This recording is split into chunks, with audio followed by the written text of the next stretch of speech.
Morning बच्चों, स्वागत है आप सबका। आज हम पढ़ेंगे आहार संरक्षण के सिद्धांत क्या होते हैं। आहार संरक्षण के सिद्धांतों का प्रमुख उद्देश्य खाद्य पदार्थ में उपस्थित नुकसान पहुंचाने वाले अणुजीवियों को मारना होता है, परंतु इस बात का भी हमें ध्यान रखना होता है कि संरक्षण के दौरान खाद्य पदार्थों की जो है पौष्टिकता कायम रहे, मतलब उनके जो पौष्टिक तत्व है वो भी नष्ट ना हो और खाद्य पदार्थ संरक्षित भी हो जाए। आहार संरक्षण की विभिन्न विधियां और ढंगों का इस्तेमाल हम आहार संरक्षण के सिद्धांत के अनुसार ही करते हैं। तो आज हम देखते हैं कि आहार संरक्षण के सिद्धांत कौन कौन से हैं। तो आहार संरक्षण के मूल सिद्धांत हैं सूक्ष्म जीवाणुओं को नष्ट करना, सूक्ष्म जीवाणुओं को पनपने न देना। नेक्स्ट है कि आहार को स्वयं खराब होने से बचाना या रोकना। फिर है आहार को कीट, जानवरों तथा अन्य कारणों से हानि होने से बचाना। अब हम इनको एक एक करके डिटेल में पढ़ेंगे। तो सबसे पहले हम देखते हैं कि सूक्ष्म जीवाणुओं को नष्ट किस प्रकार किया जा सकता है। तो इसके अलग अलग तरीके हैं कि पहला है खाद्य पदार्थों को पकाकर, फिर है पाश्चराइजेशन के द्वारा, निष्कीटन के द्वारा, डिब्बाबंदी है, किण्वन है, या जैसे जैम, जेली, मुरब्बे आदि हम बना के भी भोज्य पदार्थों को लंबे टाइम तक रख सकते हैं। तो खाद्य पदार्थों को पकाना, खाद्य पदार्थों को पकाने के लिए उबालना, तलना, भाप द्वारा पकाना आदि विधियों को जो है हम प्रयोग में ला सकते हैं, जिसमें जो है खाद्य पदार्थों को हम क्या करते हैं 212 डिग्री फ़ारेनहाइट तक पकाया जाता है, जिससे उसके अंदर जो जीवाणु होते हैं, सूक्ष्म जीवाणु होते हैं, वो पकाने से नष्ट हो जाते हैं। नेक्स्ट है पाश्चराइजेशन। इसमें क्या करते हैं कि भोज्य पदार्थ को ऊंच ताप मतलब 160 डिग्री फ़ारेनहाइट पर गर्म किया जाता है और फिर एकदम से 15 सेकंड के लिए उसको कम तापमान पर 50 डिग्री फ़ारेनहाइट पर लाया जाता है। इससे क्या होता है कि ऊंच ताप तथा निम्न तापमान न सह सकने वाले जो जीवाणु होते हैं दोनों ही नष्ट हो जाते हैं। जो ऊंच ताप वाले भी और जो निम्न ताप वाले दोनों प्रकार के जो सूक्ष्म जीवाणु होते हैं वो नष्ट हो जाते हैं। और इस विधि के द्वारा हम जैसे दूध है उसको अधिक समय तक रख सकते हैं।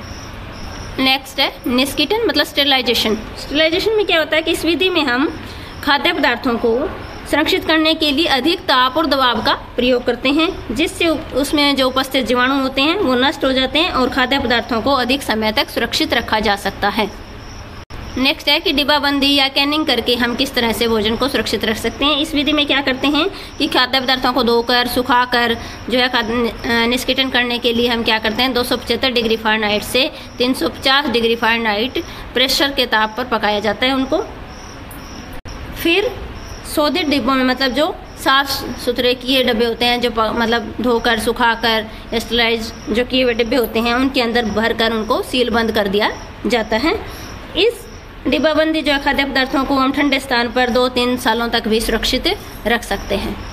कैनिंग विधि के द्वारा हम मटर, जूस, अचार, जैम, स्क्वैश, सिरका है, साग, सूप, मक्खन, पनीर, दूध, अनानास, स्ट्रॉबेरी, मांस, मछली इत्यादि को हम स्टोर कर सकते हैं, संरक्षित किया जा सकता है कैनिंग के द्वारा। और घरेलू स्तर पे मतलब जैसे हम कैनिंग के अलावा जैसे कैन में भरने के अलावा बोतलों में भर के भी जो है डिब्बाबंदी की जा सकती है। डिब्बाबंदी के अलावा अगर हम बोतलों में भर कर रखें तो भी आहार संरक्षण किया जा सकता है। इसमें क्या होता है कि फलों सब्जियों को धोकर उनको टुकड़ों में काट कर फिर ब्लांच किया जाता है और इन ब्लांच टुकड़ों को ज़रूरत के अनुसार नमक या चीनी मिला के बोतलों में भरकर सील बंदित करके रख दिया जाता है। तो जो डिब्बाबंदी की जाती है उसके कुछ लाभ भी होते हैं और कुछ नुकसान भी होते हैं। तो अब हम देखते हैं कि लाभ क्या होता है कि भोज्य पदार्थ को हम काफ़ी लंबे समय तक रख सकते हैं। दूसरा है कि स्थानांतरण करना आसान होता है और बहुत मतलब इसके द्वारा कई सामान को ले जाना आसान होता है, टूटने फूटने का जो है डर नहीं रहता और हम इसको आसानी से एक जगह से दूसरी जगह ट्रांसपोर्ट कर सकते हैं और इनको हम प्रयोग में ला सकते हैं। और कैनिंग से हानियाँ क्या क्या हो सकती हैं कि एक तो कैनिंग करने के लिए मतलब डिब्बाबंदी करने के लिए प्रशिक्षित जो है व्यक्ति की ज़रूरत होती है, मतलब जो ट्रेंड हो ये काम करने के लिए। अगर कहीं भी थोड़ी बहुत गड़बड़ रह जाती है या मतलब कहीं बंद करने में या कहीं और हवा चलेगी या कोई गंदा पदार्थ चला गया तो वो क्या हो सकता है कि भोजन जल्दी ख़राब हो सकता है, इसलिए प्रशिक्षित व्यक्ति की ज़रूरत होती है। और जो खाद्य पदार्थ होते हैं इनका ज़्यादा मतलब मूल्य होने के कारण जो है व्यक्ति की पहुँच से, जो आम आदमी होता है उनकी पहुँच से बाहर होते हैं। और ये जो पदार्थ होते हैं कैन किए हुए, ये विभिन्न रोगों से ग्रस्त व्यक्तियों को मतलब हम नहीं दे सकते, उनको हानि पहुंचा सकते हैं। ये जैसे उच्च रक्तचाप से ग्रस्त अगर रोगी है तो उसको अचार, चटनी, डिब्बाबंद जो सब्जियां हैं इनका प्रयोग करते हैं, तो इनके अंदर क्या होता है कि नमक की मात्रा ज़्यादा होती है, जिससे उनका जो है बीपी बढ़ सकता है। और मधुमेह है या मोटापे से ग्रस्त जो व्यक्ति हैं उनको जैसे जैम, मुरब्बा, स्क्वैश इनका प्रयोग करते हैं तो वो मधुमेह के रोगियों का रोग बढ़ जाता है। मोटापे वाले रोगी भी इनको नहीं यूज कर सकते। नेक्स्ट है किन्नन विधि इरेडिएशन। इसमें क्या करते हैं कि जीवाणु नष्ट करने के लिए हम गामा रेज या हाई स्पीड जो इलेक्ट्रॉन्स होते हैं उनका प्रयोग करते हैं। इनके द्वारा जो है फल है, सब्जियां हैं, मछली है, इनको हम संरक्षित कर सकते हैं। और जो बेकरी में काटने वाली छुरियां होती हैं उनको जीवाणु रहित करने के लिए अल्ट्रावायलेट लैंप का प्रयोग किया जाता है।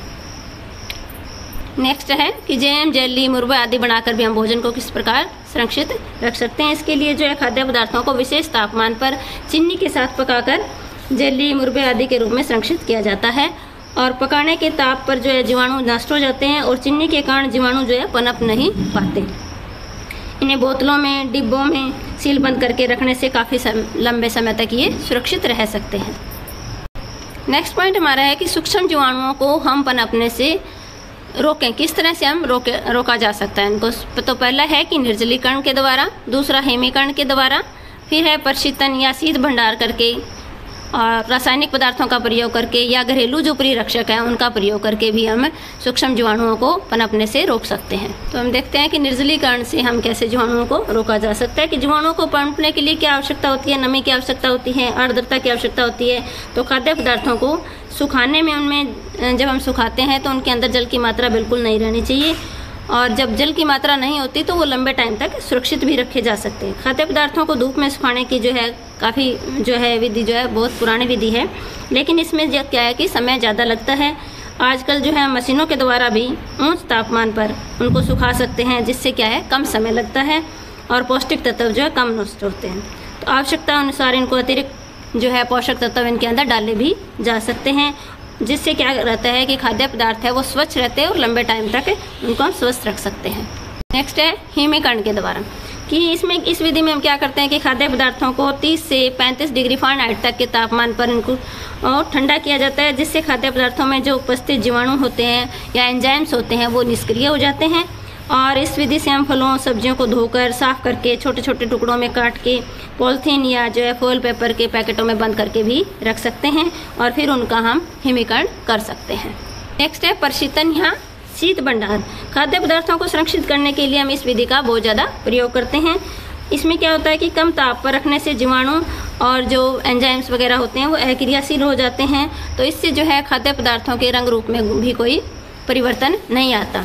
जैसे शीत भंडारों में आलू को रखा जाता है या केले वगैरह है, कोई फल सब्जियां, इस तरह से इनको शीत भंडारों में रखकर हम काफ़ी लंबे समय तक इनको सुरक्षित कर सकते हैं। नेक्स्ट है रासायनिक पदार्थों के द्वारा। इसमें जो है सोडियम बेंजोएट होता है या पोटेशियम मेटाबाइसल्फेट होता है, इनके द्वारा हम जो है इन परिरक्षकों का प्रयोग करते हुए जीवाणुओं की वृद्धि को रोककर खाद्य पदार्थों को हम काफ़ी लंबे समय तक रख सकते हैं। नेक्स्ट है घरेलू परिरक्षक, जैसे नमक है, चीनी है, मसाले, सिरका, तेल, इनका प्रयोग करके भी हम खाद्य पदार्थों को काफ़ी लंबे समय तक सुरक्षित रख सकते हैं। जैसे अचार वगैरह डालते हैं या कोई स्क्वैश वगैरह बना के हमें रख सकते हैं।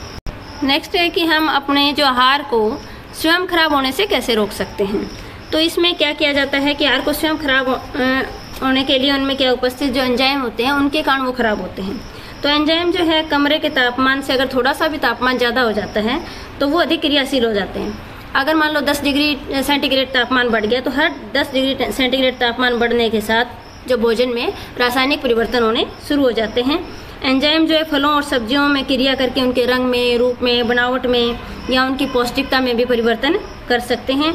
जिन फलों में अमल नहीं होता उनको काटने के बाद जो एंजाइम जो है काले रंग का कर देते हैं। जैसे कई बार हम क्या करते हैं, आलू काटते हैं, थोड़ी देर रख देते हैं या सेब वगैरह काट के रख देते हैं तो उनमें जो कालापन आ जाता है वो इस वजह से होता है। इस तरह इस सिद्धांत में एंजाइम्स की हम क्या कर सकते हैं कि क्रियाशीलता को ख़त्म करके अहारीय पदार्थों के जो रंग है, रूप है, बनावट है, उनमें परिवर्तन होने से हम बचा सकते हैं। और इस तरह से भोज्य पदार्थ को खराब होने से बचाने के लिए हम कई प्रकार की विधियों को अपना सकते हैं। जैसे फलों और सब्जियों को ब्लांचिंग करके, तो फलों और सब्जियों को ब्लांच करने के लिए हम क्या करते हैं कि उबला पानी लेकर उसमें थोड़े समय के लिए फलों और सब्जियों को डाला जाता है और इस ऑक्सीकरण की क्रिया से एंजाइम क्या होते हैं, अक्रियाशील हो जाते हैं। ब्लांचिंग करने से अणुजीवी जो उसके अंदर होते हैं उनकी संख्या घट जाती है। इससे हम पालक है, मटर है या अन्य जो हरे रंग की सब्जियां होती है उनको रंग वगैरह खराब होने से हम बचा सकते हैं और भोज्य पदार्थ को जो नुकसान होता है उसको रोका जा सकता है। फिर है कि जो है नमक के पानी के द्वारा भी हम फलों और सब्जियों को नमक के पानी में डालकर जो एंजाइम्स होते हैं उनको अक्रियाशील किया जा सकता है। नेक्स्ट है कि वसा को रोशनी से बचाकर ढक कर रखा जाता है। अगर लगातार वसा जो रोशनी के संपर्क में आती रहती है तो इसमें क्या होता है, बदबू आनी शुरू हो जाती है और वो भोज्य पदार्थ जिनके अंदर वसा की मात्रा ज़्यादा होती है वो खराब हो जाते हैं। लास्ट है हमारा कि आहार को हम कीट, जानवरों या अन्य कारणों से होने वाली स्थिति से कैसे बचा सकते हैं।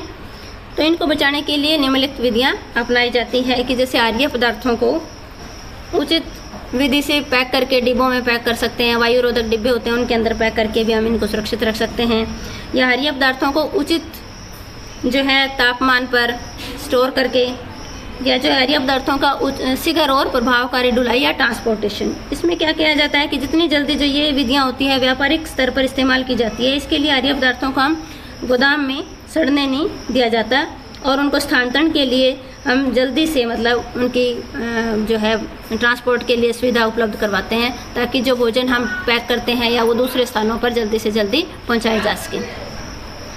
और जिन भोज्य पदार्थों को व्यापारिक स्तर पर संग्रहित करना होता है, मतलब स्टोर करना होता है, तो उनको उचित ढंग से स्टोर करके उनके जो संग्रहालय होते हैं उनका जो है वातावरण मतलब इस तरह का बनाया जाए कि वो ख़राब ना हो। वहाँ पे यदि अनाजों को काफ़ी देर तक हमें संग्रह करना है तो गोदामों में, तो जिन अनाजों को हमें काफ़ी लंबे टाइम तक संग्रह करना होता है तो उन गोदामों में जैसे धुआं अथवा जीवाणुनाशक दवाइयों का इस्तेमाल करके तथा उनकी जो है जीवाणुजीवों की वृद्धि के लिए अनुकूल वातावरण नहीं मिल पाता तो वो उनकी वृद्धि को हमें रोका जा सकता है। तो आज हमने पढ़ा कि आहार संरक्षण के मूल सिद्धांत कौन कौन से हैं। क्या है कि सूक्ष्म जीवाणुओं को नष्ट करना, और सेकंड है सूक्ष्म जीवाणुओं को पनपने ना देना, थर्ड है कि आहार को स्वयं खराब होने से बचाना या रोकना, और लास्ट वन है कि आहार को कीट, जानवरों तथा अन्य कारणों से हानि होने से बचाना। तो आशा करती हूँ कि आपको ये चैप्टर अच्छे से समझ आया होगा। इसको ध्यानपूर्वक पढ़ना और सुनने की कोशिश करना। धन्यवाद।